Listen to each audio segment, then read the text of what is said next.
The AI Business News Desk. Terry Sweeney here, contributing editor to AI Business, and joining me now is Tamilla Triantoro, professor at Quinnipiac University. Tamilla, thanks so much for joining us on the news desk today. Thank you for having me. We are talking about reskilling for the AI economy. Before we dive into it, define the term reskilling for viewers who may not be familiar with that term.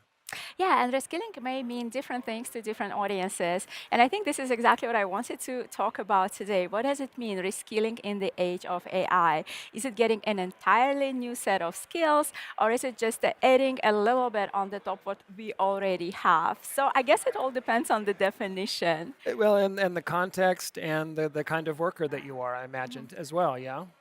Yeah, so for me, reskilling at this time and age is not about the automation of processes and learning how to live in this new environment. To me, it's more about a redistribution of thinking. So right now, and maybe for the first time, we are in the age when people do some part of thinking, but at the same time, we have these amazing technologies that can also do part of thinking, working along us and helping us performing our tasks Sure. along the way. And so reskilling here is happening exactly in this direction as to how much should human contribute, how much should information system or artificial intelligence systems contribute. And this is where the conversation is going to be. Sure.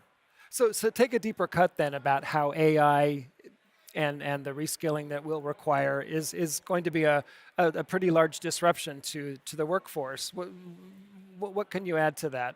Yeah, absolutely. And so what we are observing right now, the standard company or standard corporate structure, it looks like a pyramid. So we have this wider bottom, and we have with a lot of junior employees.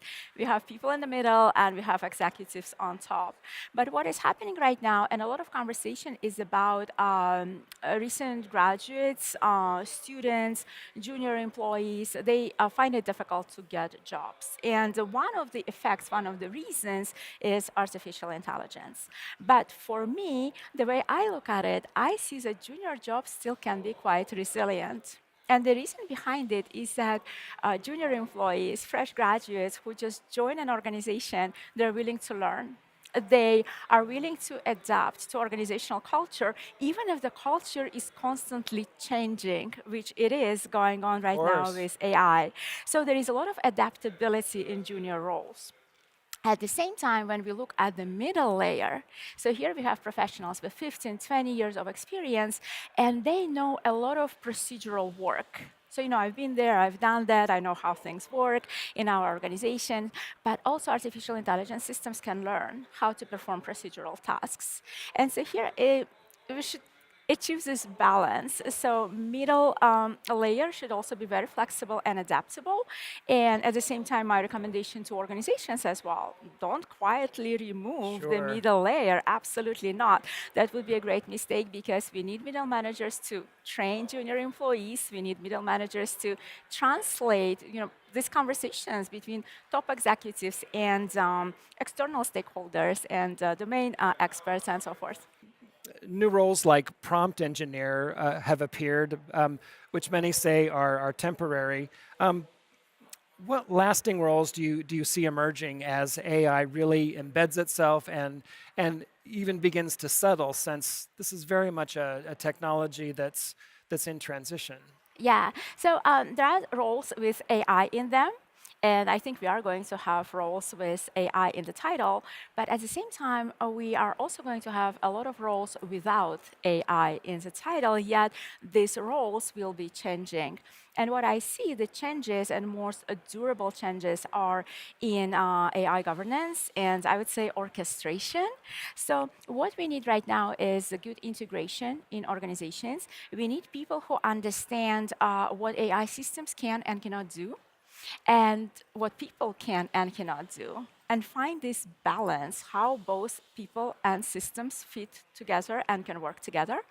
We also need interpretive leaders, not managers in a traditional way, so managers who manage resources and people. Now managers also have to manage AI, and this is a new resource. And so interpretive leaders are those who will balance intelligence in the team and overall making sure that everybody contributes in the best way possible. And of course, ethical and behavioral architects, because none of this will be possible without establishing trust. And you know that AI systems, they bring a lot of trust and transparency and agency issues, and so we need people who will deal with that as well. All right. Curious what you see happening with the jobs that may be vulnerable, not because of automation, but because of how AI changes what an organization values. How do you see that shaking out? So we touched upon it a little bit in the beginning. So roles, I think that involved constant learning and adaptability will stay. Roles where people communicate with other people will definitely stay. And in our research, we even created a very simple matrix. So basically, if you divide all the tasks that you do on a daily basis into simple and difficult, and you divide them also by the level of creativity, let's say very mundane, boring, and very creative. So tasks that are boring and easy to do, those probably going to be automated. And tasks that are very creative and require a lot of moving parts and a lot of human input, those will probably stay. So what I would say, we can always evaluate what we do on this scale. Do I do more simple and non-creative work, or do I do more complex and creative tasks? And this is good for decision making and understanding where we are. Right. So we've been talking about workers at different levels so far, but if AI is fundamentally changing how people think and behave at work, how should organizations pivot and redesign training and leadership development? What are your thoughts there? Yeah, so a lot of conversations right now, when I observe how organizations introduce AI, these conversations are centered around tools. So here's a tool, there is a PowerPoint deck and maybe some training, what buttons to press.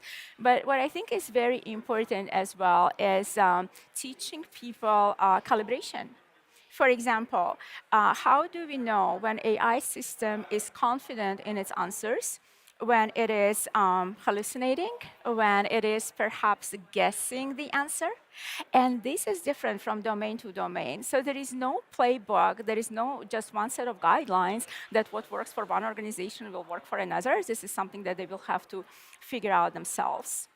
And the second one is also developing calibrated trust. So we don't want to have employees who trust AI output entirely. So Right. sometimes that would lead to what we call AI slop, work slop, something answers that we don't check or look at.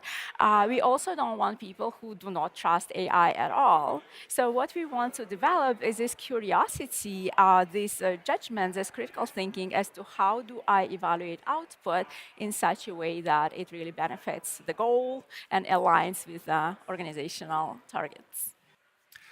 Tamilla, take us out with some thoughts around what will define successful human AI teams going forward. What are your thoughts there? Yeah, absolutely. And I would say important part is establishing clear cognitive roles, what AI has to do and what people have to do. And teams that figure it out, they will be ahead and they will make fewer mistakes. And I would also focus on trust architecture, because it is very difficult to make sure that people produce and deliver to their fullest if they don't trust the system. In fact, an information systems trust is one of the major factors. If people do not trust the system and not satisfied with outputs, they're not going to use it. And even if they're forced to use it, they will game the system. They will pretend that they do something here and there, but probably not deliver. So trust in the systems is very important. And I would go back to to interpretive leadership. So leaders in an organization that truly understand how to make sure that people contribute in a way that is the most beneficial for people and an organization, and AI contributes as well. So to me, what the future holds is organizations where AI practices are a living product, something that is constantly observed and changed every time according to times and requirements. Well, Tamilla, thank you so much. It's really great to get some insights around how reskilling is going to really reshape all of our organizations and the workers within them. Thank you so much for joining us Thank on you. NewsDesk. Thank you for having me. We've been talking with Tamilla Triantoro of Quinnipiac University. This has been Terry Sweeney for the AI Business News Desk. Thanks for joining us for this segment. We'll see you next time.